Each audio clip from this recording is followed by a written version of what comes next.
Hi everyone, welcome back to the channel study smartly with Jyoti. आज का जो हमारा टॉपिक होगा उसमें हम देखेंगे लिमिटेशंस ऑफ पार्टिसिपेंट ऑब्जर्वेशन। लेकिन उससे पहले हम लोगों ने कल विलेज स्टडीज़ के बारे में पढ़ा। ज्योग्राफी में सोशोलॉजी के अंदर फील्ड स्टडीज़ कैसे की जाती है उसके बारे में जाना। तो आज हम कुछ विलेज स्टडीज़ के कुछ एग्जाम्पल देख लेते हैं। Village studies become the main of Indian sociology during 1950s and 1960s. But long before this time, a very well-known village study Behind Mud Walls was written by William and Charlotte Weiser, a missionary couple who lived for 5 years in a village in Uttar Pradesh. The Weiser's book emerged as a byproduct of their missionary work. Although William Weiser was trained as a sociologist and had earlier written an academic book on the jajmani system, यानी village study का जो हमें evidence मिलता है उसमें एक book मिलता है हमें 1950s 1960s के दौरान, जो लिखा गया था under the name behind mud walls. यानी मड वॉल्स ऑब्वियसली सी बात है जो विलेज कल्चर को रिप्रेजेंट करता है, क्योंकि शहर जो है वहाँ पे हमें बड़े बड़े घर कंक्रीट वॉल्स देखने को मिलते हैं, मड वॉल्स विलेज में देखने को मिलते हैं। यानी बिहाइंड मड वॉल्स जो है ये लिखा गया था विलियम वाइजर के द्वारा। इससे पहले भी उन्होंने एक बुक लिखी थी जो कि स्कूल्स में बेसिकली पढ़ाया जाता था, वो जिन्होंने जजमानी सिस्टम के ऊपर लिखा था। जो जब ब्रिटिशर्स थे उस समय टैक्सेशन का कैसा सिस्टम होता था, जजमानी सिस्टम कैसा होता था, उसके बारे में इन्होंने लिखा। जो कैसे एक जजमान होते थे और उनके अंदर डिफरेंट कास्ट के लोग काम करते थे, इसके बारे में इन्होंने लिखा था। लेकिन जब इन्होंने बिहाइंड द मड वॉल्स लिखा, वो उनके ये उस समय ये उत्तर प्रदेश में रह रहे थे और ये जिस मिशनरी के अंदर यानी क्रिश्चियन मिशनरी जो था उसके लिए काम करते थे। तो उनके काम के दौरान जब क्रिश्चियन मिशनरी को जो है सो के जो आइडियाज़ थे उसको जब ये सर्कुलेट कर रहे थे, उस दौरान इन्होंने जो विलेज में जो चीज़ें देखी उन वहाँ से उन्होंने विलेज को स्टडी किया, लोगों के रहने सहने, कल्चर, फूड का हैबिट्स, डिफरेंट चीज़ों के बारे में इन्होंने स्टडी की। उसी के बारे में इन्होंने लिखा under the title behind the mud walls, William Wiser. जो नेक्स्ट हमें विलेज स्टडी मिलता है वो the village study of 1950s grew out of a very different context and were done in many different ways. The classical social anthropological style was prominent, with the village substituting for the tribe or bonded community. Perhaps the best known example of this kind of field work is reported in M.N. Srinivas, the famous book The Remembered Village. जो जिस तरीके से anthropology में study की जाती थी उसको sociology के अंदर जो लिखा कन्वर्ट किया गया, यानी सोशल एंथ्रोपोलॉजी के बेसिस पे जो विलेज स्टडी हमें देखने को मिलता है उसमें सबसे प्रोमिनेंट नाम आता है M.N. श्रीनिवास का। M.N. श्रीनिवास एक इंडियन सोशोलॉजिस्ट हैं जिसके बारे में हम पढ़ेंगे जब हम इंडियन सोशोलॉजिस्ट वाले चैप्टर को पढ़ेंगे। हमारा जो सेकेंड बुक है 11th क्लास का ही, उसमें हम पढ़ेंगे M.N. श्रीनिवास के बारे में। ये मैसूर में रामपुर नाम के एक विलेज में ये अपना स्टडी कंडक्ट करने के लिए गए। वहाँ पे उन्होंने स्टडी की, लेकिन ये जिसमें अपने सारे चीज़ों को इन्होंने डॉक्यूमेंट किया था वो फायर की वजह से, आग लगने की वजह से वो सारा जल गया। बाद में जो चीज़ें ये याद रख पाए उन चीज़ों को उन्होंने एक बुक के फॉर्म में लिखने की कोशिश की, जो कि पब्लिश हुआ under the title the remembered village. दूसरे जो फील्ड स्टडीज़ विलेज स्टडीज़ हमें देखने को मिलता है वो है S.C. दुबे का। S.C. दुबे भी इंडियन सोशोलॉजिस्ट हैं। जैसे कि M.N. श्रीनिवास की अगर हम बात करें तो जब हम बात करते हैं फील्ड स्टडीज़ की, सोशोलॉजी के अंदर जो है सो पार्टिसिपेंट ऑब्जर्वेशन फील्ड स्टडीज़ जिसने शुरू की, तो उसमें हम M.N. श्रीनिवास को देखते हैं।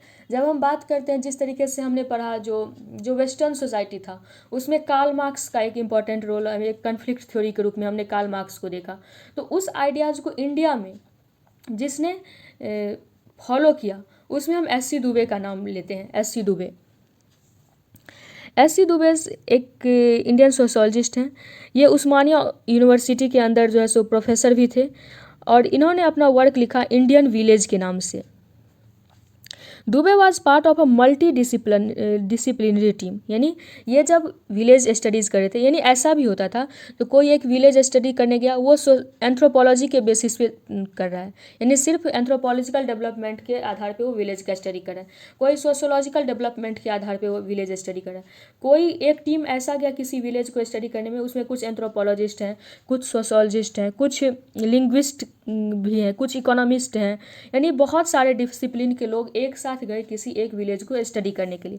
तो इनका जो वर्क था, इनका जो स्टडी था, ये एक मल्टी डिसिप्लिनरी टीम के अंदर ये काम कर रहे थे, यानी इनके साथ साथ एग्रीकल्चर डिपार्टमेंट के लोग थे, साइंटिस्ट थे, कुछ इकोनॉमिक डिपार्टमेंट के थे, मेडिसिन डिपार्टमेंट के थे, यानी बहुत सारे लोगों के साथ इन्होंने मिलकर के स्टडी कंडक्ट की, और जिसे इन्होंने इंडियन विलेज नाम के से जो इन्होंने बुक पब्लिश किया उसके अंदर इन्होंने डॉक्यूमेंट किया। Dubey was part of a multidisciplinary team including the departments of agricultural sciences, economics, veterinary sciences and medicine. Veterinary होता है जो जानवर के जो डॉक्टर होते हैं। That studied a village called Sirampet near Secunderabad, यानी इन्होंने जिस विलेज का स्टडी किया था वो हम याद रखेंगे, सीरमपेट विलेज, सिकंदराबाद के पास। This large collective project was meant not only to study the village but also to develop it, यानी इनका जो स्टडी का था उसका बेसिस सिर्फ ये नहीं था वहाँ स्टडी कर लेना है, सिर्फ उनको ये भी बताना था इस विलेज को आखिर डेवलप कैसे किया जा सकता है, क्योंकि वहाँ पे रूरल जो लोग थे, रूरल डेवलपमेंट प्रोग्राम्स चलाया जाना था, वहाँ पे कुछ लेबोरेटरीज सेटअप करनी थी ताकि वो उस जगह का सीरमपेट का डेवलपमेंट हो सके। एक दूसरे सोशोलॉजिस्ट जिनके द्वारा जो है सो विलेज स्टडी किया गया था वो थे कर्नल विलेज स्टडी प्रोजेक्ट। ये कर्नल विलेज स्टडी प्रोजेक्ट जो है वो 1950s में किया गया था, ये कर्नल यूनिवर्सिटी के द्वारा किया गया था। The project brought together a group of American social anthropologists, psychologists, and linguists to study several villages in the same region of India. यानी कर्नल यूनिवर्सिटी के द्वारा जो है एक इनिशिएटिव लिया गया कि क्यों ना कुछ विलेज का जो है स्टडी किया जाए। इसमें भी इन्होंने मल्टीपल डिसिप्लिनरी के लोगों को रखा, कुछ लिंग्विस्ट को रखा, यानी लिंग्विस्ट जिनका भाषा पे अच्छा पकड़ हो, कुछ साइकोलॉजिस्ट थे, कुछ एंथ्रोपोलॉजिस्ट थे, और ये सब मिल करके ईस्टर्न उत्तर प्रदेश जो है उस रीजन में इन्होंने कुछ आसपास के विलेज को इन्होंने स्टडी किया और जिसे इन्होंने पब्लिश किया कर्नल विलेज स्टडी प्रोजेक्ट के नाम से 1950s में। बाद में इन लोगों ने इंडिया के कल्चर के बारे में बहुत कुछ जाना और इसमें से कुछ ऐसे सोशोलॉजिस्ट हुए, कुछ ऐसे सोशल साइंटिस्ट हुए जो कि बाद में इंडियन सोशोलॉजिस्ट के अंदर भी उनको काउंट किया जाने लगा, क्योंकि उन्होंने बाद में इंडिया के बारे में बहुत कुछ लिखा। अब हम देखेंगे आज का जो हमारा टॉपिक है, limitations of participant observation. Participant observation में हमने क्या पढ़ा था? पार्टिसिपेंट ऑब्जर्वेशन जब एक सोशल साइंटिस्ट, जब एक सोशोलॉजिस्ट उस कम्युनिटी के अंदर जा कर के रहने लगता है, चाहे वो कोवर्ट तरीके से हो या ओवर्ट तरीके से हो। कोवर्ट तरीके से कि उन्होंने अपने आइडेंटिटी को छिपा करके रखा है, लोगों को बताया नहीं कि हम सोशल साइंटिस्ट हैं, हम आप पे रिसर्च कर रहे हैं। और ओवर्ट जो लोगों को पता है ये हमारे ऊपर रिसर्च कर रहा है और लोगों के बीच में रह रहा है और उनके बारे में वो चीज़ें डॉक्यूमेंट कर रहा है। तो पार्टिसिपेंट ऑब्जर्वेशन के लिमिटेशंस क्या हो सकते हैं? You have already seen what participant observation can do. It's main strength is that it provides a very rich and detailed picture of life from the perspective of the insider। यानी इसका जो positive aspect है participant observation का वो ये है कि एक डिटेल्ड पिक्चर हम लोगों के सामने रखता है, जो क्योंकि एक इंसाइडर के पर्सपेक्टिव से, इंसाइडर के पर्सपेक्टिव का अर्थ हो गया जिन पे स्टडी किया जा रहा है उन्हीं का पर्सपेक्टिव ये रख रहा है, क्योंकि जो पार्टिसिपेंट ऑब्जर्वेशन करने वाले जो सोशोलॉजिस्ट होते हैं वो खुद भी उसी कम्युनिटी, उसी ट्राइब, उसी विलेज के पार्ट बन जाते हैं। तो एक इनसाइडर पर्सपेक्टिव को, एक डिटेल्ड पर्सपेक्टिव को ये हमारे सामने रखता है। इस तरीके से हम कह सकते हैं ये इसका स्ट्रेंथ है ऑब्जेक्टिव पार्टिसिपेंट ऑब्जर्वेशन का जो है। ये अगर पॉजिटिव क्या है, एडवांटेजेस क्या है, तो ये हम बता सकते हैं। ये एक डिटेल्ड पिक्चर प्रोवाइड करता है हमको इनसाइडर के पर्सपेक्टिव से। It is this insider perspective that is the greatest return of the substantial investment of the time and effort that field work demands. Most other research methods cannot claim to have a detailed knowledge of the field over a family long period of time. They are usually based on a short and quick field visit. यानी participant observation में क्या होता है, यहाँ पे जो participant जो scientist होते हैं, जो सोशल साइंटिस्ट होते हैं, जो सोशोलॉजिस्ट होते हैं, वो एक लंबा टाइम जो है वो इन्वेस्ट करते हैं, उनका इन्वेस्टमेंट होता है टाइम का इन्वेस्टमेंट। लेकिन अगर दूसरे मेथड्स जो हैं, जैसे फील्ड वर्क में भी अगर हम बात करें, फील्ड वर्क का ही एक पार्ट है पार्टिसिपेंट ऑब्जर्वेशन। लेकिन फील्ड वर्क में हो सकता है कहीं पे हम जो है सिर्फ 1 महीने के लिए वहाँ पे फील्ड वर्क किए, या 2 दिन 3 दिन, यानी शॉर्ट टर्म का भी फील्ड वर्क हो सकता है। लेकिन जब पार्टिसिपेंट ऑब्जर्वेशन करते हैं तो वहाँ पर हम एक लंबा समय बिताते हैं, एक डिटेल्ड जो है सो डिटेल्ड चीज़ें को हम डॉक्यूमेंट करते हैं, डिटेल्ड नॉलेज हम लेते हैं उस चीज़ के बारे में जिसके बारे में हम रिसर्च कर रहे हैं या जहाँ के बारे में हम रिसर्च कर रहे हैं। Field work allows for the correction of initial impression which may often be mistaken or biased. It also permits the researcher to track changes in the subject of interest and also to see the impact of different situation or context. यानी जब हम field work करते हैं तो इस यानी positive aspect की अगर हम बात करें, सबसे पहला पॉजिटिव एस्पेक्ट ये है कि ये हमें एक डिटेल्ड नॉलेज प्रोवाइड करता है इनसाइडर के पर्सपेक्टिव से जिस चीज़ के बारे में हम स्टडी कर रहे हैं। दूसरा इसका पॉजिटिव एस्पेक्ट ये है कि ये हमें परमिट करता है कि अगर हमने उस सोसाइटी के बारे में अगर हमारे अंदर कोई मिसकंसेप्शन है, कोई बायसनेस है, हम उसको दूर कर सकते हैं क्योंकि हम उस सोसाइटी के अंदर रह रहे हैं। तीसरा इसका स्ट्रेंथ ये है कि जब हम स्टडी करने के लिए गए तो हमारा सब्जेक्ट जो था, टॉपिक ऑफ रिसर्च अलग था, लेकिन जब हम उस सोसाइटी में गए तब हमें पता चला जिस सब्जेक्ट पे हम रिसर्च कर रहे हैं उससे ज़्यादा इम्पॉर्टेंट इस सोसाइटी के लिए कुछ अलग सब्जेक्ट मैटर है। हो सकता है जो जिस सब्जेक्ट पे हम रिसर्च करने गए थे वहाँ से हम अपने सब्जेक्ट को भी चेंज कर सकते हैं और किसी दूसरे सब्जेक्ट पे हम रिसर्च कर सकते हैं easily. For example, different aspects of social structure or culture may be brought out in a good harvest year and in a bad harvest year. People could behave differently when employed or unemployed or and so on. यानी example के लिए कि लोगों का जो behaviour होगा, यानी किसी एक सोसाइटी के बारे में हमारा ये कंसेप्शन था, ये सोसाइटी बहुत मतलब खुश रहता है, एकदम हैप्पी रहता है सोसाइटी, लोगों के अंदर जो है स्ट्रेस कम है, ऐसा हमारा प्री कंसेप्शन था। जब हम वहाँ गए तब हमें ये देखने को भी मिला कि लोग बहुत खुश हैं, बहुत मिलनसार है, हर चीज़ हमें देखने को मिला जो हमारा कंसेप्शन था। लेकिन दूसरे ही समय जो है जब हम 4-5 महीने वहाँ बिताए तो फिर हमें लोगों के बीच में एक हमें टेंशन देखने को मिला, एक तरीके से यानी कुछ जो चीज़ें हमने सोचा नहीं था वैसे कुछ बिहेवियर्स हमें लोगों के बीच में देखने को मिला। लोगों में जो है सो अनहैप्पीनेस बढ़ रही थी। रीज़न पता चला जो एक समय जब सारे लोग खुश थे उसका मेन कारण था जो उनका हार्वेस्टिंग अच्छा हुआ था, लोगों के पास एम्प्लॉयमेंट था। लेकिन दूसरे समय जब लोगों का मूड ख़राब है, लोगों के बीच अनहैप्पीनेस है ज़्यादा, वहाँ उस समय क्या था, लोगों का हार्वेस्ट अच्छा नहीं हुआ था, लोगों का फसल अच्छा नहीं हुआ था, लोगों के बीच अनएम्प्लॉयमेंट ज़्यादा बढ़ रही थी। यानी लोगों का अपने इकोनॉमी में चेंज के साथ जो उसका बिहेवियरल चेंज है ये हमें तभी पता चलेगा और एकदम क्लोज अगर हम पिक्चर देखना चाहें वो हमें तभी पता चलेगा जब हम उनके साथ एक लंबे समय तक टाइम स्पेंड करेंगे। Because she or he spends a long period in full-time engagement with the field, a participant observer can avoid many of the errors or bias that surveys, questionnaires, or short-term observation are inevitably subject to.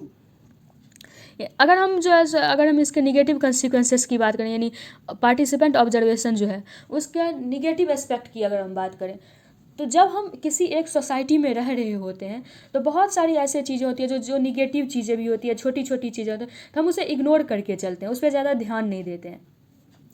और जब हम उसी society के हो जाते हैं, जब हम उसी सोसाइटी में रहने लगते हैं तो ये बायसनेस जो होता है, छोटे एरर्स हो सकते हैं, कुछ बायसनेस उस सोसाइटी का जो है हमारे अंदर आ सकता है, उसको हम सोशलाइज्ड कर सकते हैं और फिर वो चीज़ें हमारे रिसर्च से कहीं दूर चली जाती हैं, उस चीज़ों पे हम ध्यान ही नहीं देते हैं।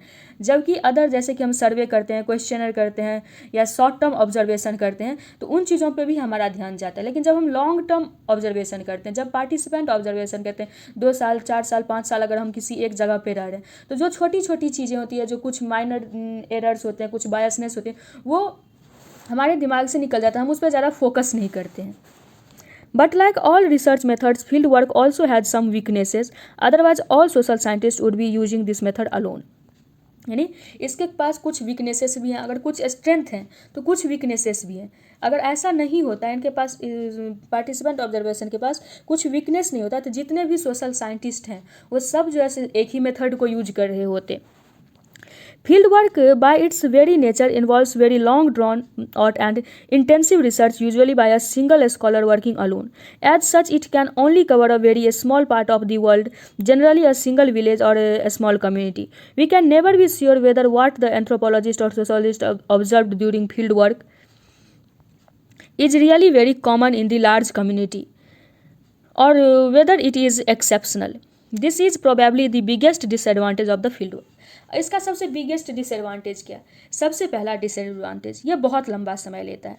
दूसरा, हम लॉन्ग टाइम पार्टिसिपेंट ऑब्जर्वेशन जो बहुत लंबे यानी बहुत बड़े क्षेत्र का नहीं कर सकते, बहुत बड़े रीजन का या बहुत सारे कम्युनिटी का नहीं कर सकते, क्योंकि हमें 5 साल 6 साल का समय जो है किसी एक ही कम्युनिटी को देना पड़ता है। यानी हम बहुत छोटे से एरिया में रिसर्च कर पाते हैं। और जब हम छोटे से जब हमारा जिस पे हम रिसर्च कर रहे हैं, जब हमारा पार्टिसिपेंट ग्रुप ही छोटा होता है, तो हम उस आइडिया को जनरलाइज्ड नहीं कर सकते हैं जहाँ ऐसा ही होता है। मान के चलते हैं जो एक विलेज के अंदर 1000 लोग रह रहे हैं और हमारा जो पार्टिसिपेंट है, हम जिस पे जो है सो रिसर्च कर रहे हैं, वो सिर्फ 100 लोगों पे कर रहे हैं या 10 लोगों पे कर रहे हैं। उस 10 लोगों के बारे में जो हमने आइडियाज़ लिए, जो उसके बारे में हमें नॉलेज मिला, उसको हम कैसे जनरलाइज्ड कर दें जो हाँ यही सारी चीज़ें ये इस विलेज के ये 1000 लोग भी कर रहे होंगे, ऐसा ही करेंगे। कम से कम जो उसके लिए हमें क्या करना पड़ेगा, कम से कम 600-700 लोगों को तो हम अपने रिसर्च में इंक्लूड करेंगे, तभी हमें पता चलेगा जहाँ इस 1000 लोगों का बिहेवियर कैसा होगा या 1000 लोगों में कौन सी चीज़ें कॉमन है। तो ये एक डिसएडवांटेज हो जाता है यहाँ पे कि हमारा जो पार्टिसिपेशन होता है वो बहुत छोटा होता है, जिसके कारण हम उस आइडिया को हम कॉमन नहीं बता सकते हैं कि एक लार्ज ग्रुप का जो है सो कॉमन बिहेवियर ऐसा ही होगा। यानी उसको ना तो हम ये कह सकते हैं कि ये इस कम्युनिटी का कॉमन बिहेवियर है या कॉमन थिंग है इस कम्युनिटी में, ना हम ये कह सकते हैं कि इस कम्युनिटी में ये चीज़ें एक्सेप्शन है। Another important limitation of fieldwork method is that we are never sure whether it is the voice of the anthropologist we are hearing or that of the people being studied.